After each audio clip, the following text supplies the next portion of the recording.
Hello everyone, welcome to English Shorthand classes, exercise 25. Get ready for the dictation. Start.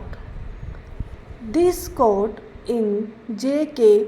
Private Limited versus New Kesar-e-Hind Spinning and Weaving Company Limited has held that once a winding up order is passed, the assets of the company under liquidation are passed under the control of the liquidator, whose statutory duty is to realize them.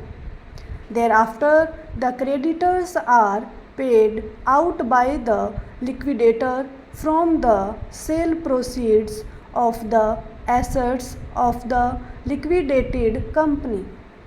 The creditors have to be paid in terms of the waterfall or priority mechanism. Therefore, payment has to be first made in terms of Section 529 of the Companies Act to overriding preferential creditors, then to preferential creditors in terms of Section 530 of the Companies Act, and lastly, payment has to be made and distributed pari passu among the ordinary or unsecured creditors.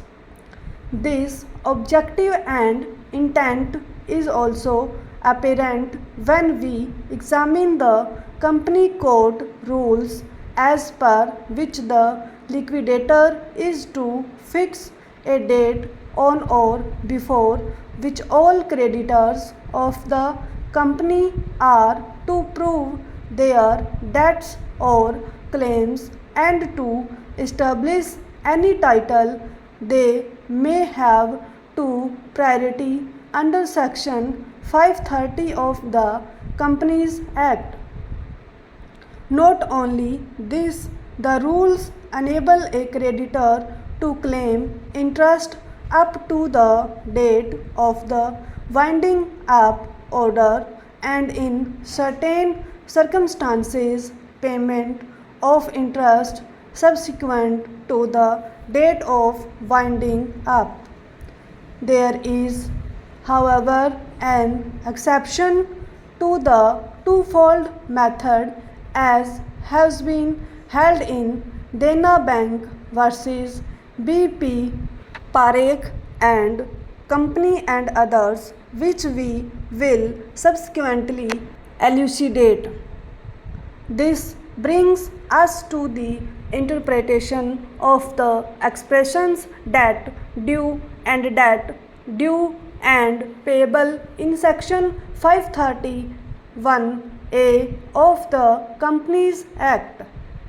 The interpretation is no longer debatable in view of the judgment of this court in Rajratha Naranbhai Mills Company Limited versus Sales Tax Officer Pari, which has approved the view taken by D.A. Desai J. in his judgment in Sales Tax Officer Perry versus R.N. Mills Company Limited, and another judgment which we respectfully submit forms the foundation of our reasoning and ratio in the present case. This court in R.N. Mills Company Limited, agreeing with the views expressed by D.A. Desai J. in Sales Tax Officer Perry, overruled the judgment of the division bench under challenge for several reasons, to hold that the words debt due occurring in the first part and the words as such here. Therefore, for a government debt to be covered under Clause A to Section 531 of the Companies Act, it must not only be a debt due, but it must also be a debt due and payable within 12 months next before the relevant date.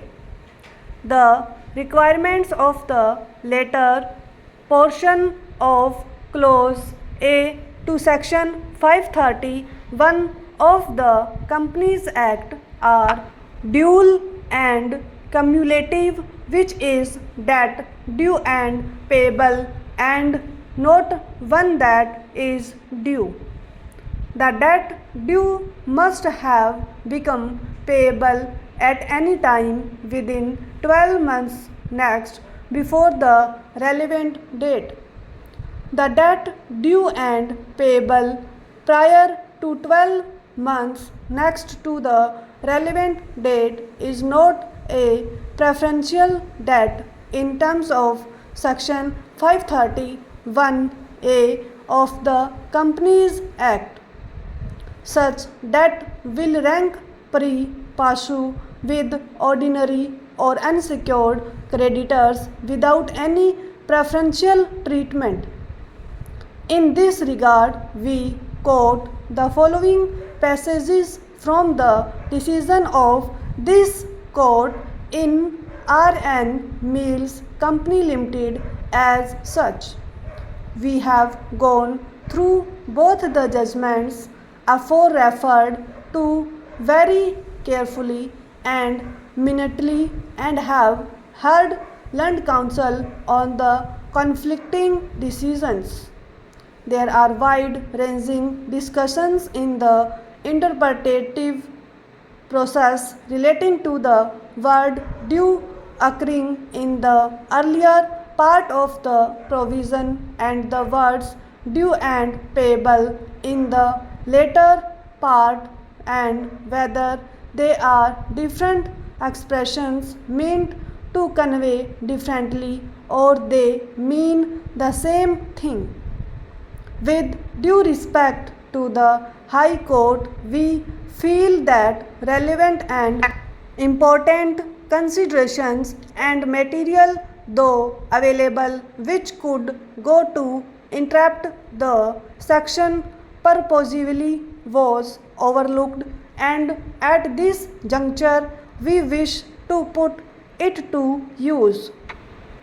In A. Ramaya's The Companies Act, it has been noticed that Section 530 of the Companies Act 1956 has been largely recast and amended in the light of the following recommendations of the Company Law Committee in paragraph 218 of their report. In this connection, we should like to refer to a memorandum that we received from the Central Board of Revenue on the question of a priority to be given to Crown demands generally, and in particular to areas of income tax, super tax and corporation tax. It was suggested that there should be no time limit for the preferential payment of these Crown debts, and that Section 230 of the Indian Companies Act should be amended accordingly.